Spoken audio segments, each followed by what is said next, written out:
Memento Mori by Jonathan Nolan. What like a bullet can undeceive? Herman Melvin.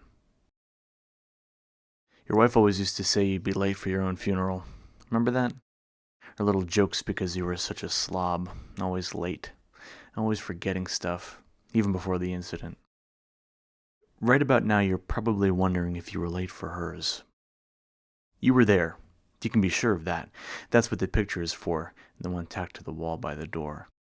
It's not customary to take pictures at a funeral, but somebody, your doctors, I guess, knew you wouldn't remember.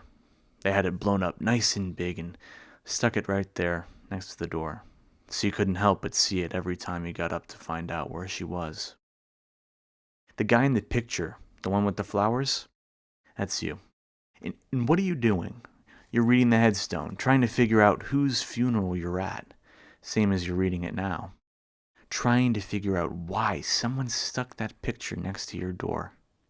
But why bother reading something that you won't remember? She's gone. Gone for good.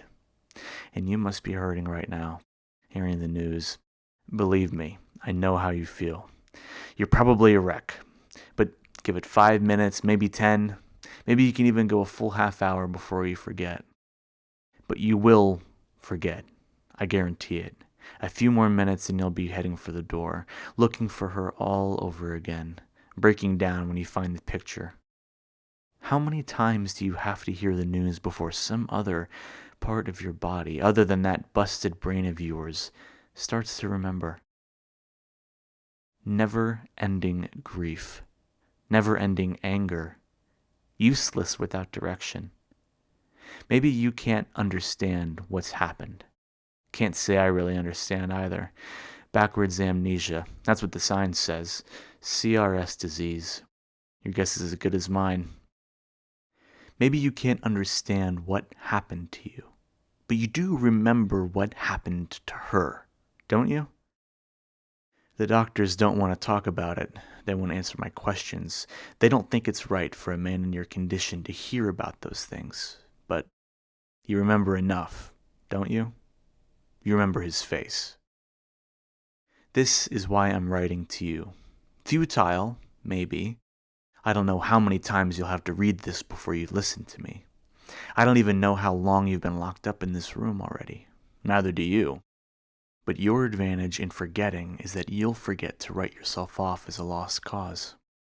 Sooner or later, you'll want to do something about it. And when you do, you'll just have to trust me, because I'm the only one who can help you.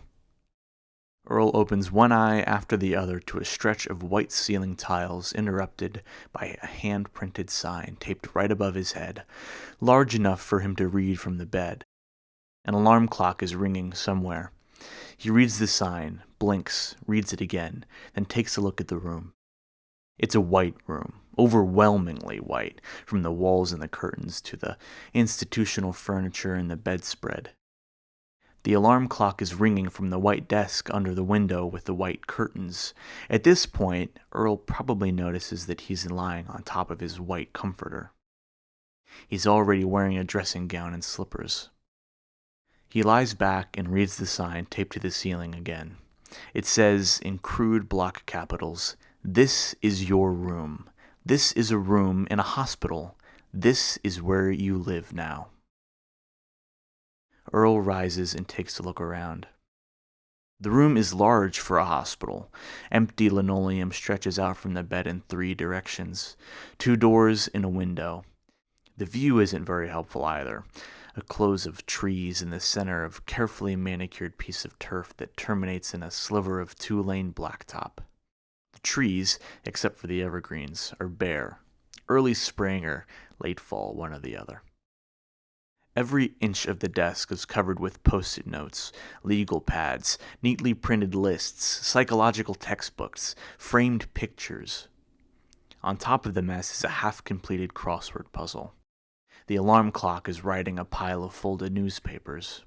Earl slaps the snooze button and takes a cigarette from the pack taped to the sleeve of his dressing gown. He pats the empty pockets of his pajamas for a light. He rifles the papers on the desk, looks quickly through the drawers. Eventually, he finds a box of kitchen matches taped to the wall next to the window. Another sign is taped just above the box. It says in loud yellow letters, "Cigarette? Check for lit ones first, stupid." Earl laughs at the sign, lights his cigarette, and takes a long draw. Taped to the window in front of him is another piece of loose-leaf paper headed "Your Schedule." It charts off the hours, every hour, in blocks. 10 p.m. to 8 a.m. is labeled "Go Back to Sleep." Earl consults the alarm clock. 8:15. Given the light outside, it must be morning. He checks his watch. 10:30. He presses the watch to his ear and listens. He gives the watch a wind or two and sets it to match the alarm clock. According to your schedule, the entire block from 8 to 8:30 has been labeled "Brush Your Teeth." Earl laughs again and walks over to his bathroom. The bathroom window is open. As he flaps his arms to keep warm, he notices the ashtray on the windowsill. A cigarette is perched on the ashtray, burning steadily through a long finger of ash. He frowns, extinguishes the old butt, and replaces it with the new one. The toothbrush has already been treated to a smudge of white paste. The tap is of the push-button variety, a dose of water with each nudge. Earl pushes the brush into his cheek and fiddles it back and forth while he opens the medicine cabinet. The shelves are stocked with single-serving packages of vitamins, aspirin, antidiuretics. The mouthwash is also single-serving, about a shot glass worth of blue liquid in a sealed plastic bottle. Only the toothpaste is regular-sized. Earl spits the paste out of his mouth and replaces it with the mouthwash. As he lays the toothbrush next to the toothpaste, he notices a tiny wedge of paper pinched between the glass shelf and the steel backing of the medicine cabinet. He spits the frothy blue fluid into the sink and nudges for some more water to rinse it down. He closes the medicine cabinet and smiles at his reflection in the mirror. Who needs a half hour to brush their teeth? The paper has been folded down to a minuscule size with all the precision of a sixth grader's love note. Earl unfolds it and smooths it against the mirror. It reads, "If you can still read this, then you're a fucking coward." Earl stares blankly at the paper, then reads it again. He turns it over. On the back, it reads, "P.S. After you've read this, hide it again." Earl reads both sides again, then folds the note back down to its original size and tucks it underneath the toothpaste. Maybe then he notices the scar. It begins just beneath the ear, jagged and thick, and disappears abruptly into his hairline. Earl turns his head and stares out of the corner of his eye to follow the scar's progress. He traces it with a fingertip, then looks down back at the cigarette burning in the ashtray. A thought seizes him, and he spins out of the bathroom. He's caught at the door to his room, one hand at the knob. 2 pictures are taped to the wall by the door. Earl's attention is caught first by the MRI, a shiny black frame for 4 windows into someone's skull. In marker, the picture is labeled "Your Brain." Earl stares at it. Concentric circles in different colors. He can make out the big orbs of his eyes, and behind these, the twin lobes of his brain. Smooth wrinkles, circles, semicircles. But right there in the middle of his head, circled in marker, tunneled in from the back of his neck like a maggot into an apricot, is something different. Deformed, broken, but unmistakable. A dark smudge, the shape of a flower, right there in the middle of his brain. He bends to look at the other picture. It is a photograph of a man holding flowers, standing over a fresh grave. The man is bent over, reading the headstone. For a moment, this looks like a hall of mirrors or the beginnings of a sketch of infinity. The one man bent over, looking at the smaller man, bent over, reading the headstone. Earl looks at the picture for a long time. Maybe he begins to cry. Maybe he just stares silently at the picture. Eventually, he makes his way back to the bed, flops down, seals his eyes shut, tries to sleep. The cigarette burns steadily away in the bathroom. A circuit in the alarm clock counts down from 10, and it starts ringing again. Earl opens one eye after another to a stretch of white ceiling tiles interrupted by a hand-printed sign taped right above his head, large enough for him to read from the bed. You can't have a normal life anymore. You must know that. How can you have a girlfriend if you can't remember her name? Can't have kids, not unless you want them to grow up with a dad who doesn't recognize them. And sure as hell can't hold down a job. Not too many professions out there that value forgetfulness. Prostitution? Maybe. Politics? Of course. No. Your life is over. You are a dead man. The only thing the doctors are hoping to do is teach you to be less of a burden to the orderlies, and they'll probably never let you go home, wherever that would be. So the question is not to be or not to be, because you aren't. The question is whether you want to do something about it, whether revenge matters to you. It does to most people. For a few weeks, they plot, they scheme, they take measures to get even. But the passage of time is all it takes to erode that initial impulse. Time is theft. Isn't that what they say? And time eventually convinces most of us that forgiveness is a virtue. Conveniently, cowardice and forgiveness look identical at a certain distance. Time steals your nerve. If time and fear aren't enough to dissuade people from their revenge, then there's always authority, softly shaking its head and saying, "We understand, but you're the better man for letting it go, for rising above it, for not sinking to their level. And besides," says authority, "if you try anything stupid, we'll lock you up in a little room." But they already put you in a little room, didn't they? Only they didn't lock it or even guard it too carefully because you're a cripple, a corpse, a vegetable who probably wouldn't remember to eat or take a shit if someone wasn't there to remind you. And as for the passage of time, well, that doesn't really apply to you anymore, does it? Just the same 10 minutes over and over again. So how can you forgive if you can't remember to forget? You probably were the type to let it go, weren't you? Before.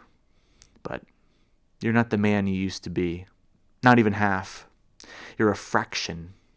You're the 10-minute man. Of course, weakness is strong. It's the primary impulse. You'd probably prefer to sit in your little room and cry. Live in your finite collection of memories, carefully polishing each one. Half a life set behind glass and pinned to cardboard like a collection of exotic insects. You'd like to live behind that glass, wouldn't you? Preserved in aspic. You'd like to, but you can't, can you? You can't because of the last addition to your collection. The last thing you remember. His face. His face and your wife looking to you for help. And maybe this is where you can retire to when it's over. Your little collection. They can lock you back up in another little room and you can live the rest of your life in the past. But only if you've got a little piece of paper in your hand that says you got him. You know I'm right. You know there's a lot of work to do. It may seem impossible, but I'm sure if we all do our part, we'll figure something out. But you don't have much time. You've only got about 10 minutes, in fact. Then it starts all over again. So do something with the time you've got. Earl opens his eyes and blinks into the darkness. The alarm clock is ringing. It says 3:20, and the moonlight streaming through the window means it must be the early morning. Earl fumbles for the lamp, almost knocking it over in the process. Incandescent light fills the room, painting the metal furniture yellow, the walls yellow, the bedspread too. He lies back and looks up at the stretch of yellow ceiling tiles above him, interrupted by a handwritten sign taped to the ceiling. He reads the sign too, maybe 3 times, then blinks at the room around him. It is a bare room. Institutional, maybe. There is a desk over by the window. The desk is bare except for the blaring alarm clock. Earl probably notices at this point that He is fully clothed. He even has his shoes on under the sheets. He extracts himself from the bed and crosses to the desk. Nothing in the room would suggest that anyone lived there or ever had, except for the odd scrap of tape stuck here and there to the wall. No pictures, no books, nothing. Through the window, he can see a full moon shining on a carefully manicured grass. Earl slaps the snooze button on the alarm clock and stares a moment at the 2 keys taped to the back of his hand. He picks at the tape while he searches through the empty drawers. In the left pocket of his jacket, he finds a roll of $100 bills and a letter sealed in an envelope. He checks the rest of the main room and the bathroom. Bits of tape, cigarette butts, nothing else. Earl absent-mindedly plays with the lump of his scar tissue on his neck and moves back toward the bed. He lies back down and stares up at the ceiling and the sign taped to it. The sign reads, "Get up, right now. These people are trying to kill you." Earl closes his eyes. They tried to teach you to make lists in grade school, remember? Back when your day planner was the back of your hand, and if your assignments came off in the shower, well, then they didn't get done. No direction, they said, no discipline. So they tried to get you to write it all down somewhere more permanent. Of course, your grade school teachers would be laughing their pants wet if they could see you now, because you've become the exact product of their organizational lessons. Because you can't even take a piss without consulting one of your lists. They were right. Lists are the only way out of this mess. Here's the truth. People, even regular people, are never just any one person with one set of attributes. It's not that simple. We're all at the mercy of the limbic system. Clouds of electricity drifting through the brain. Every man is broken into 24-hour fractions, and then again, within those 24 hours, it's a daily pantomime. One man yielding control to the next, a backstage crowded with old hacks clamoring for their turn in the spotlight. Every week, every day, the angry man hands the baton over to the sulking man, and in turn to the sex addict, the introvert, the conversationalist. Every man is a mob, a chain gang of idiots. This is the tragedy of life, because for a few minutes of every day, every man becomes a genius. Moments of clarity, insight, whatever you want to call them. The clouds part, the planets get in a neat little line, and everything becomes obvious. I should quit smoking, maybe, or here's how I can make a fast million, or such and such is the key to eternal happiness. That's the miserable truth. For a few moments, the secrets of the universe are opened to us. Life is a cheap parlor trick. But then the genius, the savant, has to hand over the controls to the next guy down the pike. Most likely the guy who just wants to sit and eat potato chips. And insight and brilliances and salvation are all entrusted to a moron or a hedonist or a narcoleptic. The only way out of this mess, of course, is to take steps to ensure that you control the idiots that you become. To take your chain gang hand in hand and lead them. The best way to do this is with a list.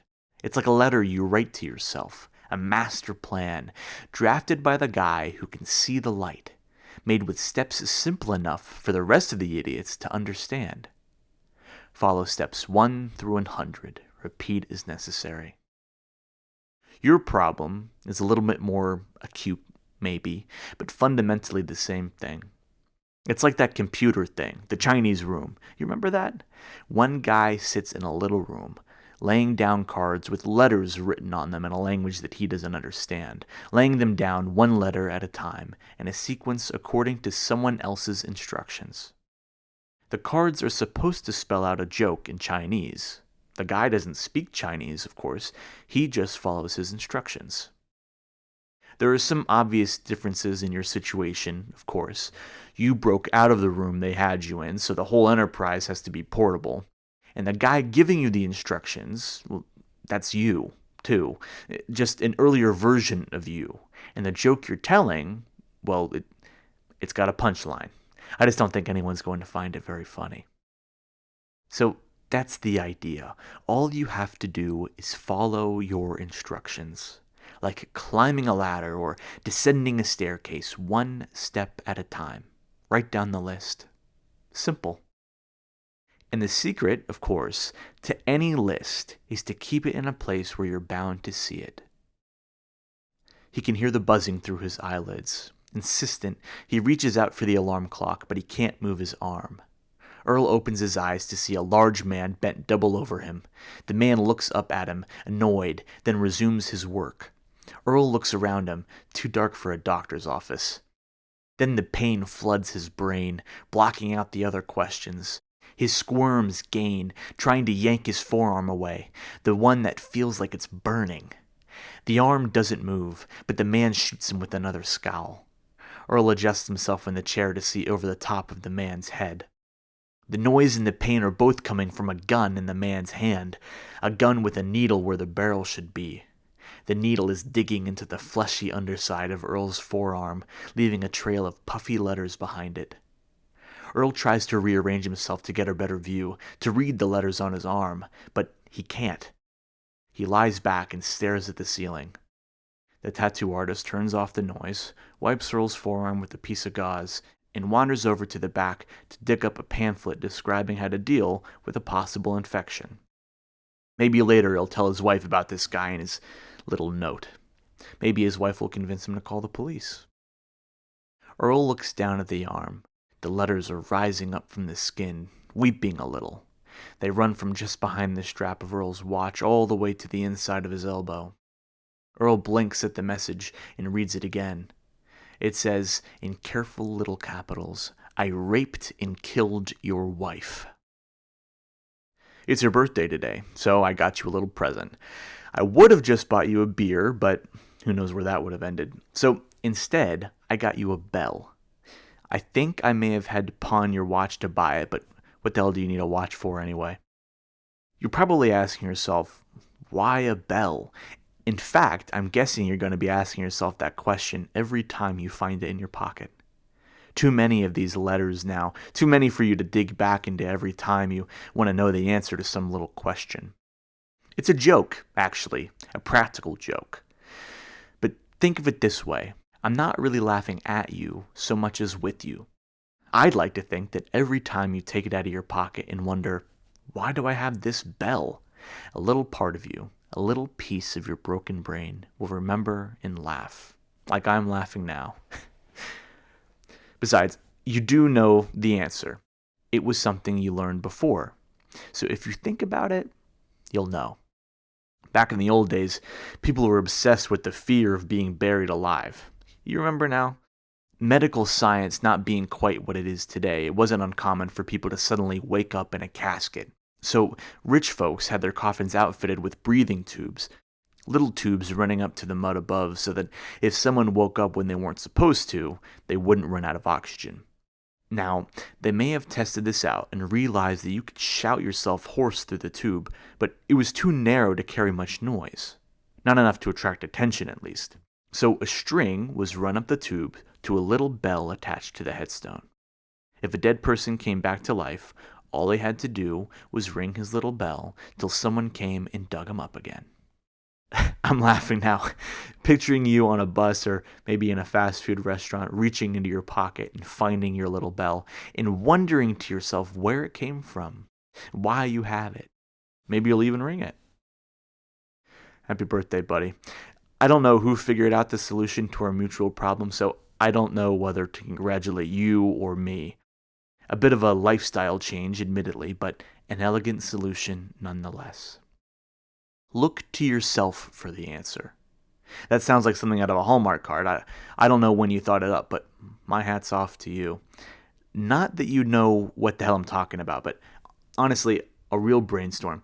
After all, everybody else needs mirrors to remind themselves of who they are. You're no different. The little mechanical voice pauses, then repeats itself. It says, "The time is 8 a.m. This is a courtesy call." Earl opens his eyes and replaces the receiver. The phone is perched on a cheap veneer headboard that stretches behind the bed, curves to meet the corner, and ends at the minibar. The TV is still on, blobs of flesh color nattering away at each other. Earl lies back down and is surprised to see himself, older now, tanned, the hair pulled away from his head like solar flares. The mirror on the ceiling is cracked, the silver fading in creases. Earl continues to stare at himself, astonished by what he sees. He is fully dressed, but the clothes are old, threadbare in places. Earl feels the familiar spot on his left wrist for his watch, but it's gone. He looks down from the mirror to his arm. It is bare and the skin has changed to an even tan, as if he never owned a watch in the first place. The skin is even in color except for the solid black arrow on the inside of Earl's wrist, pointing up to his shirt sleeve. He stares at the arrow for a moment. Perhaps he doesn't try to rub it off anymore. He rolls up his sleeve. The arrow points to a sentence tattooed along Earl's inner arm. Earl reads the sentence once, maybe twice. Another arrow picks up at the beginning of the sentence, points further up Earl's arm, disappearing under the rolled up shirt sleeve. He unbuttons his shirt. Looking down on his chest, he can make out the shapes, but cannot bring them into focus, so he looks at the mirror above him.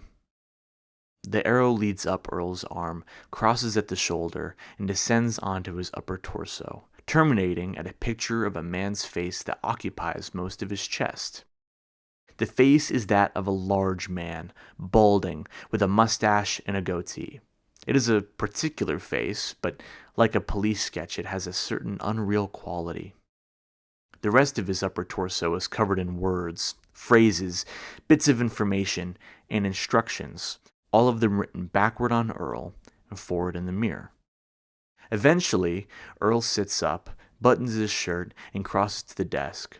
He takes out a pen and a piece of notepaper from the desk drawer, sits, and begins to write.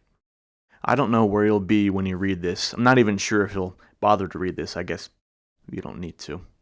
It's a shame, really, that you and I will never meet, but like the song says, by the time you read this note, I'll be gone. We're so close now. That's the way it feels. So many pieces put together, spelled out. I guess it's just a matter of time until you find him. Who knows what we've done to get here? Must have been a hell of a story. If only you could remember any of it. I guess it's better that you can't. I had a thought just now. Maybe you'll find it useful. Everybody is waiting for the end to come. But what if it already passed us by? What if the final joke of Judgment Day was that it had already come and gone, and we were none the wiser? Apocalypse arrives quietly. The chosen are herded off to heaven, and the rest of us, the ones who failed the test, just keep on going, oblivious, dead already, wandering around long after the gods have stopped keeping score, still optimistic about the future. I guess if that's true, then it doesn't really matter what you do. No expectations. If you can't find him, then it doesn't matter, because nothing matters. And if you do find him, then you can kill him without worrying about the consequences, because there are no consequences. That's what I'm thinking about right now in this scrappy little room, framed pictures of ships on the wall. I don't know, obviously, but if I had to guess, I'd say we're somewhere up the coast. If you're wondering why your left arm is 5 shades browner than your right, I don't know what to tell you. I guess we must have been driving for a while. And no, I don't know what happened to your watch. All these keys, I have no idea, not a one that I recognize. Car keys and house keys and the little fiddly keys for padlocks. What have we been up to? I wonder if you'll feel stupid when you find him, tracked down by the 10-minute man, assassinated by a vegetable. I'll be gone in a moment. I'll put down the pen, close my eyes, and then you can read this through if you want. I just wanted you to know that I'm proud of you. No one who matters is left to say it. No one left is going to want to. Earl's eyes are wide open, staring through the window of the car. Smiling eyes, smiling through the window at the crowd gathering across the street. The crowd gathering around the body in the doorway, the body emptying slowly across the sidewalk and into the storm drain. A stocky guy, face down, eyes open, balding head, goatee. In death, as in police sketches, faces tend to look the same. This is definitely somebody in particular, but really, it could be anybody. Earl is still smiling at the body as the car pulls away from the curb. The car, who's to say? Maybe it's a police cruiser, maybe it's just a taxi. As the car is swallowed into traffic, Earl's eyes continue to shine out into the night, watching the body until it disappears into a circle of concerned pedestrians. He chuckles to himself as the car continues to make distance between him and the growing crowd. Earl's smile fades a little. Something has occurred to him. He begins to pat down his pockets, leisurely at first, like a man looking for his keys, then a little more desperately. Maybe his progress is impeded by a set of handcuffs. He begins to empty the contents of his pockets out onto the seat next to him. Some money, a bunch of keys, scraps of paper. A round metal lump rolls out of his pocket and slides across the vinyl seat. Earl is frantic now. He hammers at the plastic divider between him and the driver, begging the man for a pen. Perhaps the cabbie doesn't speak much English. Perhaps the cop isn't in the habit of talking to suspects. Either way, the divider between the man in front and the man behind remains closed. Pen is not forthcoming. The car hits a pothole, and Earl blinks at his reflection in the rearview mirror. He is calm now. The driver makes another corner, and the metal lump slides back over to rest against Earl's leg with a little jingle. He picks it up and looks at it, curious now. It is a little bell, a little metal bell. Inscribed on it are his name and a set of dates. He recognizes the first one, the year in which he was born, but the second date means nothing to him. Nothing at all. As he turns the bell over in his hands, he notices the empty space on his wrist where his watch used to sit. There is a little arrow there, pointing up his arm. Earl looks at the arrow, then begins to roll up his sleeve. "You'd be late for your own funeral," she'd say. Remember, the more I think about it, the more trite that seems. What kind of idiot, after all, is in any kind of rush to get to the end of his own story? And how would I know if I were late anyway? I don't have a watch anymore. I don't know what we did with it. What the hell do you need a watch for anyway? It was an antique, dead weight tugging at your wrist, symbol of the old you, the you that believed in time. No, scratch that. It's not so much that you've lost your faith in time as that time has lost its faith in you. And who needs it anyway? Who wants to be one of those saps living in the safety of the future, in the safety of the moment after the moment, in which they felt something powerful? Living in the next moment, in which they feel nothing. Crawling down the hands of the clock, away from the people who did unspeakable things to them, believing the lie that time will heal all wounds, which is just a nice way of saying that time deadens us. But you're different. You're more perfect. Time is 3 things for most people, but for you, for us, just one. A singularity, one moment, this moment, like you are the center of the clock, the axis in which the hands turn. Time moves about you, but never moves you. It has lost its ability to affect you. What is it they say? That time is theft, but not for you. Close your eyes, and you can start all over again. Conjure up that necessary emotion, fresh as roses. Time is an absurdity, an abstraction. The only thing that matters is this moment. This moment 1,000,000 times over. You have to trust me. If this moment is repeated enough, if you keep trying, and you have to keep trying, eventually you will come across the next item on your list. The end. That's it. Thanks for listening. Oh, by the way, that was Memento Mori, written by Jonathan Nolan. Yep.